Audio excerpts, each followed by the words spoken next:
नमस्कार। 7.7 दशक किसी भी देश की प्रगति और विकास को निर्धारित करने में महत्वपूर्ण भूमिका का निर्वहन करते हैं। 1947 15 अगस्त के दिन भारत आज़ाद हुआ। भारत को आज़ादी गुलामी की एक लंबी समयावधि के बाद प्राप्त हुई थी और देश के सामने अनेक चुनौतियां उभर कर सामने आई। मुख्यतः 3 चुनौतियों को मुख्य चुनौती कहा जा सकता है। उन चुनौतियों के अंतर्गत बिखरी हुई जो रियासतें थी उनको एक कर भारत में अर्थात स्वतंत्र भारत में उनको समाहित करना पहली चुनौती थी। आज़ादी के दंश में जो विभाजन की त्रासदी का सामना राष्ट्र ने किया, उससे बाहर निकलना दूसरी सबसे बड़ी चुनौती थी। और तीसरी चुनौती देश में लोकतांत्रिक व्यवस्था प्रक्रिया को स्थापित करना।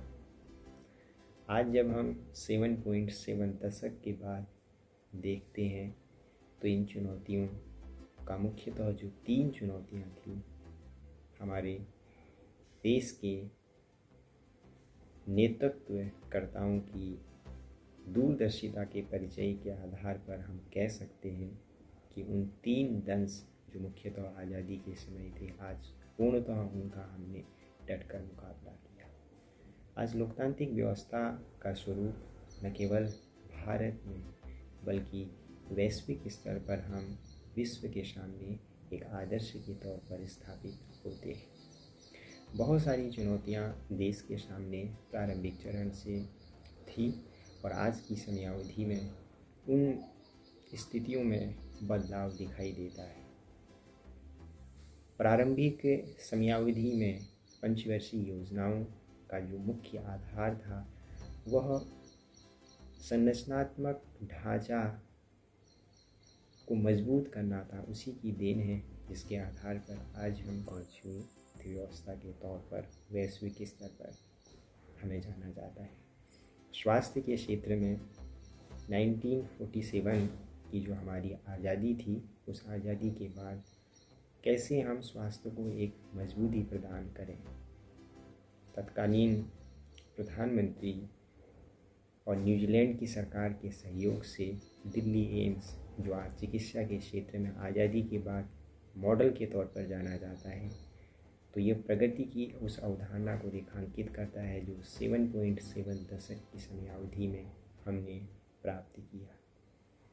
इसरो जैसी संस्थाएं स्थापित हुई जो आज अंतरिक्ष अनुसंधान में भारत की बढ़ती हुई उपलब्धता को रेखांकित करते हैं। एक परमाणु संपन्न राष्ट्र के तौर पर इन 7.7 दशक की समयावधि में हमने अपने आप को स्थापित किया।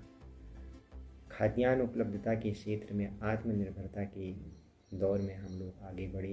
हरित क्रांति के क्षेत्र में अपने कदम हमने स्थापित किए और भारत ने इस 7.7 दशक की जो समयावधि है, इसमें बहुत सारे उपलब्धियों को भी, चाहे वह शिक्षा के क्षेत्र में हो, चाहे वह अनुसंधान के क्षेत्र में हो, नवाचार के क्षेत्र में हो और खेल के क्षेत्र में हो, इन उपलब्धियों को प्राप्त किया है। उपलब्धियों को प्राप्त करने के साथ हमने कुछ स्थितियां ऐसी भी आई जिसमें हमने चुनौतियों को डट के उनका मुकाबला किया। जब हम लोकतंत्र की बात करते हैं तो लोकतांत्रिक व्यवस्था प्रक्रिया में विधायिका का अपना एक महत्वपूर्ण स्थान होता है। हमने उस दंश को भी झेला जब लोकतंत्र के मंदिर में आतंकवादी घटनाक्रम घटी और उसका भी हमने मुकाबला किया। और आज जब हम 21वीं शताब्दी अर्थात 2024 के परिप्रेक्ष्य में बात करते हैं तो इस 21वीं शताब्दी में आज की समयानुकूल स्थिति के आधार पर एक नए संसद भवन की अवधारणा भी 7.7 दशक की समयावधि में हमने देश के सम्मुख हम इस स्थिति को देख रहे हैं। तो आने वाले भविष्य में इसी संसद भवन से हम एक महाशक्ति की अवधारणा को निकट भविष्य में देखेंगे, ऐसी हम परिकल्पना कर सकते हैं।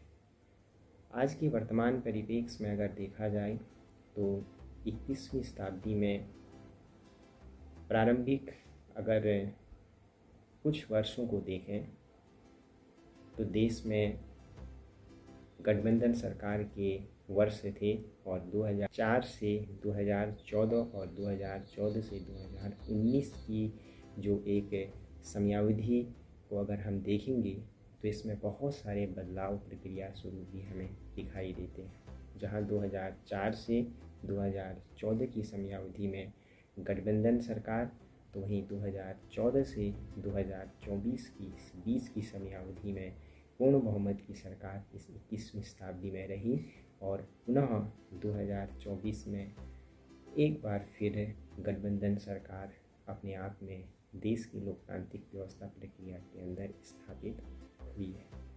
तो ये कहीं ना कहीं पर इस ओर संकेत करती है कि किस तरीके से नागरिकों का, जनता का विशेष तौर पर से लोकतंत्र के प्रति महत्वशीलता है। यदि कभी हम किसी सरकार के गठन के परिप्रेक्ष्य में अर्थात राजनीतिक दल को पूर्णतः मौका देते हैं और कभी हम मिलीजुली सरकार की अवधारणा को भी स्थापित करते हैं, यह रेखांकित करता है कि नागरिकों का सरकार अर्थात राजनीतिक दल जो सरकार की भूमिका का निर्वहन करते हैं, उनकी हर एक क्रियाविधियों पर नज़र रहती है और उसी के अनुरूप वो अपने मताधिकार का प्रयोग करते हैं। इन 7.7 दशक की समयावधि में उपलब्धियों के परिप्रेक्ष्य में बहुत सारे उतार चढ़ाव देश ने देखे, लेकिन विशेष तौर पर से अगर हम खेलों के परिप्रेक्ष्य में बात करें, ओलंपिक खेल विशेष तौर पर से, तो भारत ने एक बार पुनः जो हॉकी में खोया हुआ गौरव था उसको प्राप्त करने की कोशिश की है। इसलिए लगातार 2 ओलंपिक में भारत पदक प्राप्त कर रहा है। लेकिन एक चिंतनीय विषय वस्तु यह है कि अन्य खेलों की भूमिका उस रूप में स्थापित नहीं है जिस रूप में होनी चाहिए। जहां हम तीसरी बड़ी अर्थव्यवस्था के तौर पर उभर रहे हैं, तो खेलों में निवेश की अवधारणा को ध्यान रखना होगा, जिससे कि पदक तालिका श्रेणी में हम अपने आप को, जब हम हर एक क्षेत्र में चीन से मुकाबला करते हैं, तो खेलों के परिप्रेक्ष्य में भी हमने चीन से मुकाबला करने की आवश्यकता है। 2024 में अगर 6 पदक प्राप्त हुए हैं ओलंपिक में, तो यह सामूहिक प्रयासों का एक नतीजा है, लेकिन एक अच्छे परिणाम की उम्मीद हम 2028 ओलंपिक में कर सकते हैं। और अगर हम चुनौतीपूर्ण स्थिति के परिप्रेक्ष्य में बात करें तो मुख्यतः 2 ऐसे विषय आते हैं जो देश में खाद्यान्न उपलब्धता की चुनौतियों के परिप्रेक्ष्य में हमें विचार करने की आवश्यकता है। The state of food security and nutrition in the world 2024 जुलाई में इस रिपोर्ट के माध्यम से जानकारी प्राप्त होती है कि दुनिया में 7.3 करोड़ ऐसे लोग हैं जिन्हें भरपेट भोजन की उपलब्धता प्राप्त नहीं है। अर्थात ये कहा जा सकता है कि दुनिया में हर एक 11वां व्यक्ति भरपेट भोजन की उपलब्धता से वंचित है। भारत में विशेष तौर पर से बाल खाद्य पोषण की स्थिति को देखें तो 40% बाल खाद्य पोषण की स्थिति को रेखांकित करता है।